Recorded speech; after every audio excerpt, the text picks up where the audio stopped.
long before the MCU was established and before Iron Man was ever introduced, and at the early 2000s when the X-Men movies were taking shape. There was one film that took a bit of controversy, and the movie that I'm talking about is none other than Daredevil, released in the year 2003. And I'm going to talk about this entire film in specific detail. What's up, guys? My name is Nate, and on this 13th episode of The Road to Avengers Doomsday, we're going to take a look at Daredevil, released in the year 2003. So sit back, relax, and enjoy the show as I take a look back at this forgotten Marvel movie. So Daredevil was one of Marvel's most sought-after properties at the time, and it still is pretty popular, Daredevil.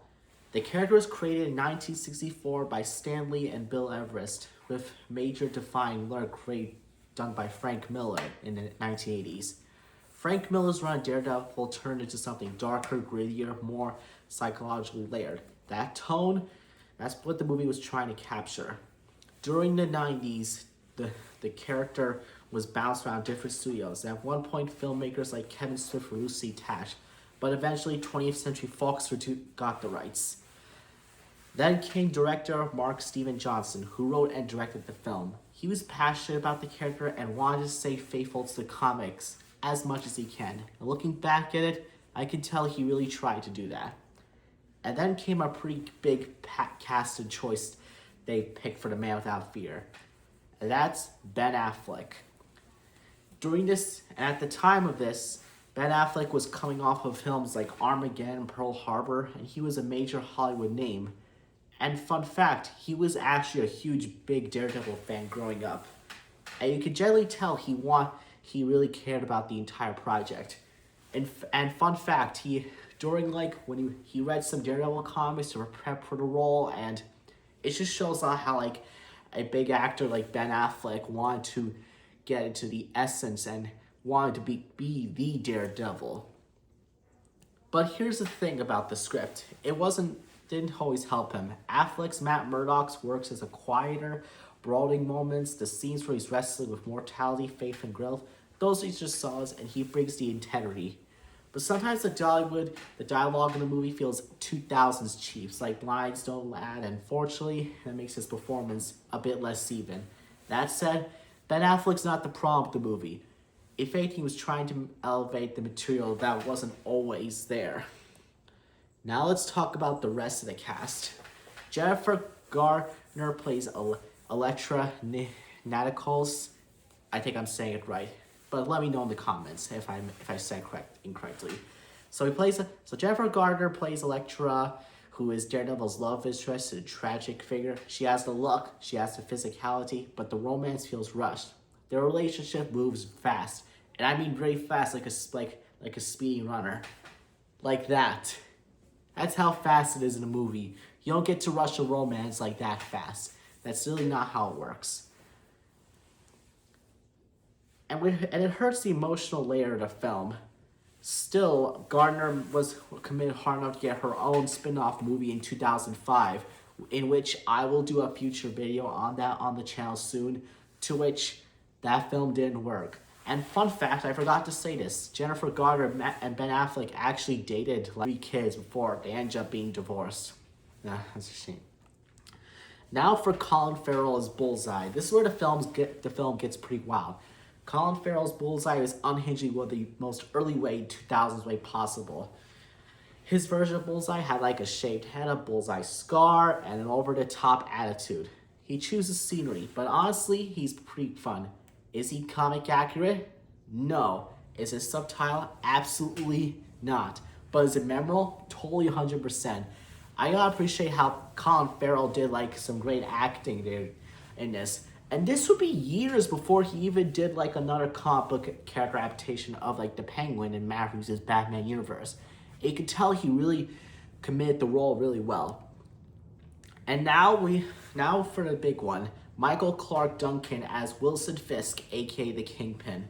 This is one of the most biggest and strong casting choices.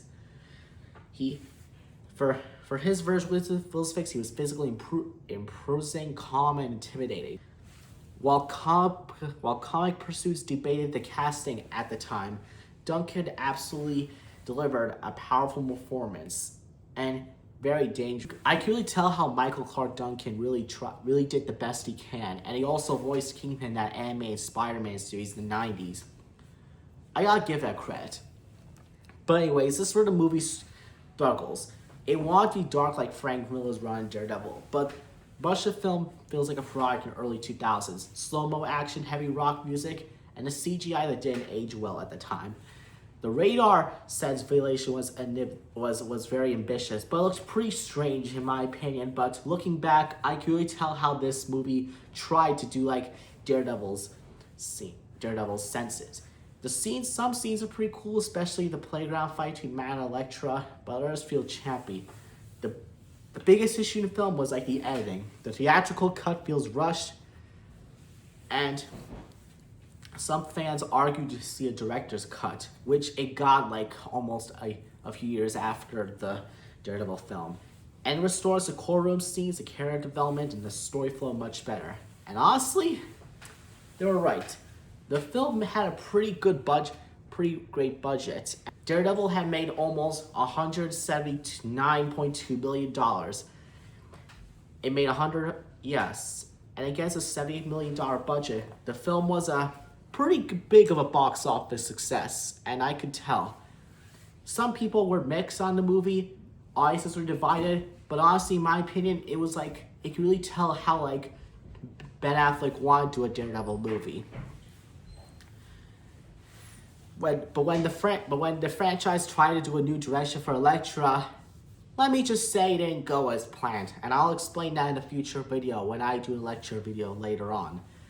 And the Daredevil series was left completely in the ground until many years later in 2015, Netflix would give us a darker, more faithful adaptation of Daredevil starring Charlie Cox as the title character, which may consider it as a really great live-action version.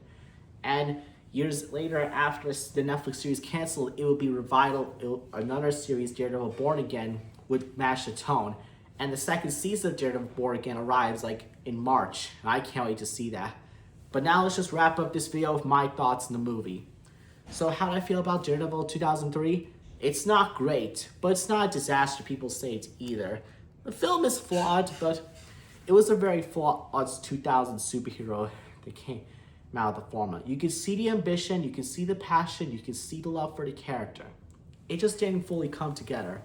In my opinion, Ben Affleck deserved like better material like in this movie. The other cast members were great, and the director's cut of the movie actually is a huge improvement. And overall, I would give that film a good 6 out of 10. Important stepping stones, yes. Great movie, not quite. Overhated, absolutely. And I just really enjoyed this video, but that's just my take, the Daredevil movie. But anyways, if you enjoy this breakdown, hit the like button, subscribe for more episodes of The Road to Avengers Doomsday, and I'll see you all in the next video. Catch you later.